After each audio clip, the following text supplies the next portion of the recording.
Hello students, welcome to Topper Choice. So एक और video लेके मैं आपके पास आ गया हूँ। सो लास्ट वीडियो में हमने कुछ एनसीईआरटी के लाइन्स एंड एंगल्स के क्वेश्चन डिस्कस किए थे। क्वेश्चन 4 या 5 तक डिस्कस किए थे। सो आज की इस क्लास में हम फर्दर क्वेश्चन डिस्कस करेंगे। तो बिना किसी देरी के शुरू करते हैं। आज का जो हमारे पास फर्स्ट क्वेश्चन है, और ये क्वेश्चन एग्जाम में बहुत बार आता है, इंपॉर्टेंट भी है, ठीक है। तो क्या दिया हुआ है क्वेश्चन में? POQ is a line. POQ is a line, ठीक है। मैंने पहले बताया था कि लाइन पढ़ के ही आपके दिमाग में क्या आना चाहिए, लाइन पढ़ के आपके दिमाग में आना चाहिए लीनियर पेयर लगाना है, ठीक है। और OR एक परपेंडिकुलर लाइन दे रखी है, रे लाइन एक ही बार बोल सकते हो, मतलब यहाँ पे 90 डिग्री का एंगल बनाएगी, राइट। OS एक अनदर रे है between this OP and OR। हमने प्रूफ क्या करना है? Angle ROS is equal to half of angle the difference between two angles QOS and POS, right. इसको करने के तो वैसे तो बहुत तरीके हैं, ठीक है। सबसे ईजिएस्ट वे बताऊंगा, ठीक है। आपने करना क्या है, सबसे पहले हमारे पास क्या दिया हुआ है, एक परपेंडिकुलर एंगल दे रखा है, 90 डिग्री है। सबसे पहले गिवन वही लिख लेंगे, गिवन और टू प्रूफ तो लिखना ही लिखना है। इसके बराबर इसके बाद क्वेश्चन सॉल्व करना है, ठीक है। गिवन में क्या आ जाएगा, स्टार्टिंग में वही है, PQ is a line, POQ is a line, right. इसके बाद जो भी परपेंडिकुलर बाइसेक्टर है, परपेंडिकुलर है, लाइन्स हैं, उसके बारे में लिखेंगे, राइट। जैसे OR हमें इसे रे दे रखा है, इज अ परपेंडिकुलर रे, राइट। और टू प्रूफ में क्या करना है, चुपचाप उठा के रख दो पूरा को पूरा, ROS is equal to half of angle QOS minus POS, right. वैसे तो दो मेथड है इसके, इजिएस्ट वाला बताऊंगा मैं। करना क्या है आपको, हमें पता है कि जैसे POQ इज अ लाइन है, लाइन पे हमेशा मैंने लीनियर पेयर लगाना है। इसका मतलब है जितने भी यहाँ पे एंगल होंगे, POS plus SOR plus ROS, सो ROQ, इन सभी का सम कितना है? 180 के बराबर है, क्योंकि लीनियर पेयर है, हमें पता है, ठीक है। और ROQ की वैल्यू क्या दे रखी है, एक परपेंडिकुलर है, मतलब 90 डिग्री का एंगल बनाएगा। तो यहाँ पे क्या वैल्यूज पुट करूंगा मैं, 90 डिग्री, ठीक है। और यहाँ पे क्या आएगा, 180 degree, 180 degree, right. Rest of हमारे पास क्या बचा, POS प्लस SOR। अब इस 90 डिग्री को शिफ्ट करेंगे, POS SOR is equal to 180 minus 90 remaining बचता है, POS प्लस SOR, ठीक है, ठीक है। SOR लिखो या फिर ROS लिखो, आपकी मर्जी है, क्योंकि यहाँ पे क्वेश्चन में ROS मेंशन है तो मैं ROS कर देता हूँ, कोई दिक्कत नहीं होगी यहाँ पे, ठीक है, ROS। अब यहाँ पे ध्यान दो, यहाँ पे हमने प्रूफ क्या करना है। अगर मैं इसी को यहाँ पे अलग से सॉल्व करूँ, ये हाफ था ना यहाँ पे, अगर यहाँ पे मैं क्रॉस मल्टीप्लाई करूँ, यहाँ पे 2 टाइम्स ROS आएगा और QOS माइनस POS, राइट। अब यहाँ पे ध्यान दो कि लेफ्ट साइड में 2 ROS है और हमारे पास यहाँ पे सिर्फ एक ROS है। अगर मैं दोनों तरफ ROS ऐड कर दूं, अगर मैं adding both side by angle ROS, तो लेफ्ट साइड हमारे पास 2 ROS बन जाएंगे, लेफ्ट साइड हमारे पास 2 ROS बन जाएंगे। अब यहाँ पे क्या आएगा, POS plus ROS plus ROS, और यहाँ पे क्या आएगा, 90 plus ROS, 90 plus ROS, clear है। अब यहाँ पे ध्यान दो, ये 2 ROS यहाँ पे बन गए 2 टाइम्स ROS, ठीक है। अब 90 प्लस ROS, ये 90 डिग्री था और ये ROS, टोटल कितना एंगल बना रहे हैं, ध्यान देना। यहाँ पे इतना सा 90 डिग्री था और ये ROS और ऐड हुआ, तो 90 प्लस ROS ये क्या, ये पूरा QOS बनाएगा। तो यहाँ पे मैं ऐसे लिख सकता हूँ, QOS के बराबर आ गया ये, और यहाँ पे POS था। अब करना कुछ नहीं है, POS को वहाँ पे शिफ्ट करो, ROS is equal to QOS minus POS, और इस 2 को नीचे फेंक दो, कितना आ गया, half of QOS minus POS। और ध्यान देना कि यही हमारे पास प्रूफ करने के लिए बोला हुआ था। क्या इस क्वेश्चन में कोई दिक्कत? ठीक है, सबसे ईजिएस्ट वे है ये करने का, आपको बाकी और कुछ नहीं करना, 2 इक्वेशन बनानी नहीं बनानी आपकी मर्जी है, ठीक है। तो इसी के साथ अगला क्वेश्चन शुरू करते हैं। अगले क्वेश्चन में ना ही फिगर है ना ही कुछ है, सबसे बड़ा चैलेंजिंग पार्ट हमारे पास यही होता है कि हमें स्टेटमेंट देके फिगर आनी चाहिए, ठीक है। देखते हैं, स्टेटमेंट पढ़ते हैं और फिगर आइडेंटिफाई करते हैं कि क्या हो सकती है और क्या होनी चाहिए, राइट।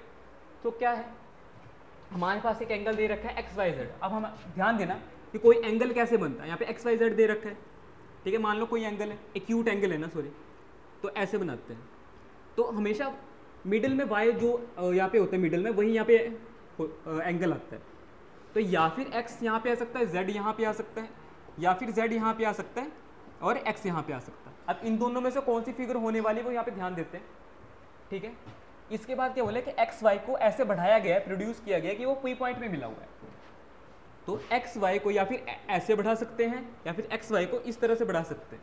ये ज़्यादा सब अच्छी फिगर लग रही है, ठीक है। तो यहाँ पे मैं क्या करता हूँ, अगर मैं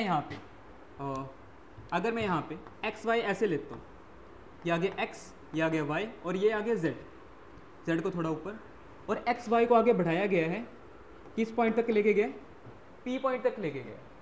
क्लियर है, ठीक है। अब if Y Q is a ray, मतलब क्यू वाई तो ये है, एक क्यू बन रहा है, मतलब इसी पॉइंट से एक रे आ रही है जो जेड वाई पी को बाइसेक्ट कर रही है, जेड वाई पी को बाइसेक्ट कर रही है। इसका मतलब है रे यहाँ से आएगी तभी एंगल बाइसेक्टर बनेगा। अगर ये y और q यहाँ पे बन गया तभी z y p एक एंगल बाइसेक्टर बना। मतलब ये एंगल किसके बराबर होगा, इस एंगल के बराबर होगा। इतनी चीज़ क्लियर है, राइट। इसके बाद क्या दे रखा है, एक तो गिवन ये रह गया था 64 एंगल, हमने यहाँ पे नहीं लिखा है, तो ये कितना एंगल आ गया, 64 एंगल आ गया। हमें फाइंड क्या क्या करने के लिए बोला गया है, एक्स वाई क्यू, मतलब ये तो था ही, अगर ये एंगल फाइंड कर लें तो इनका पूरे का सम एक्स वाई क्यू बन जाएगा। सेकंड हमारे पास क्या बोला, रिफ्लेक्स। देखो रिफ्लेक्स एंगल प्रूफ करने के लिए या फिर फाइंड करने के लिए पिछली वीडियो में जैसे बताया था कि छोटा वाला एंगल निकाल लो, उसको 360 से माइनस कर दो तो रिफ्लेक्स एंगल आ जाएगा। रिफ्लेक्स एंगल क्या होता है, ऐसा एंगल जो 180 और 360 के बीच में लाई करता है, जो 180 और 360 के बीच में लाई करता है। इसका मतलब है अगर हम ये छोटा वाला एंगल निकाल लें और इसको 360 से माइनस कर दें तो ये रिफ्लेक्स एंगल आएगा। सेम कॉन्सेप्ट यहाँ पे लगाएंगे, ठीक है। तो जैसे मैं हमेशा बोलता हूँ गिवन और टू प्रूफ तो हमेशा ही लिखना है, वो आप लिख लेना, ठीक है। मैं सोल्यूशन पे आता हूँ, ठीक है।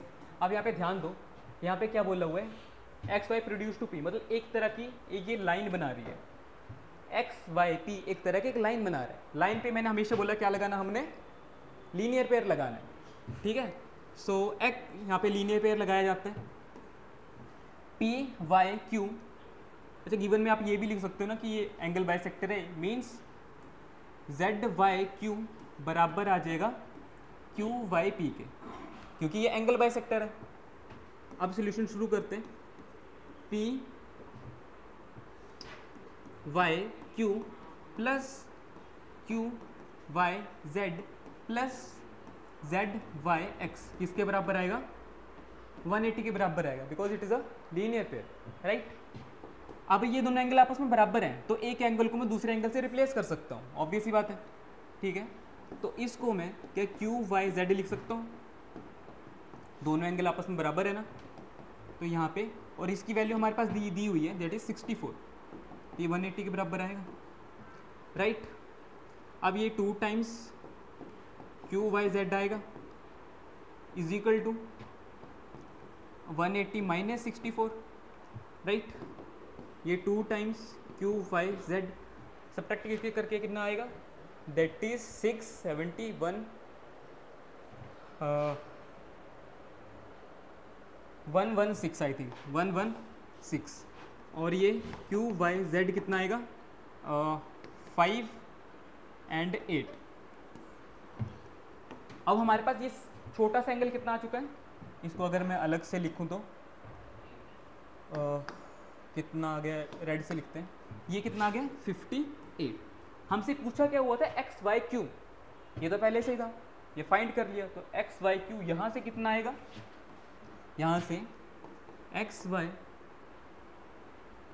क्यू कितना आएगा, जो कि हमारे पास है Q Y Z plus Z Y X, इन दोनों का सम दैट इज 58 प्लस 64, तो यहाँ पे 2a तो 122 आ गया।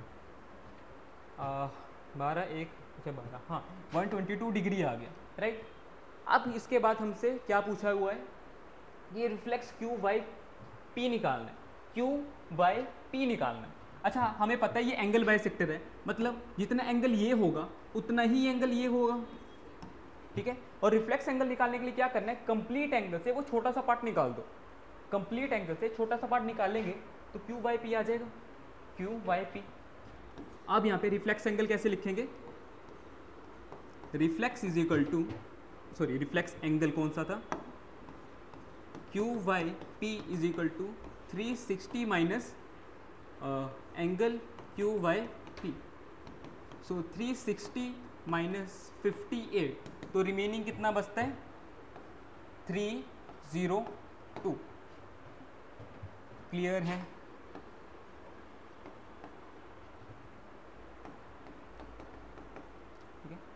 ऐसा इजी क्वेश्चन था, राइट।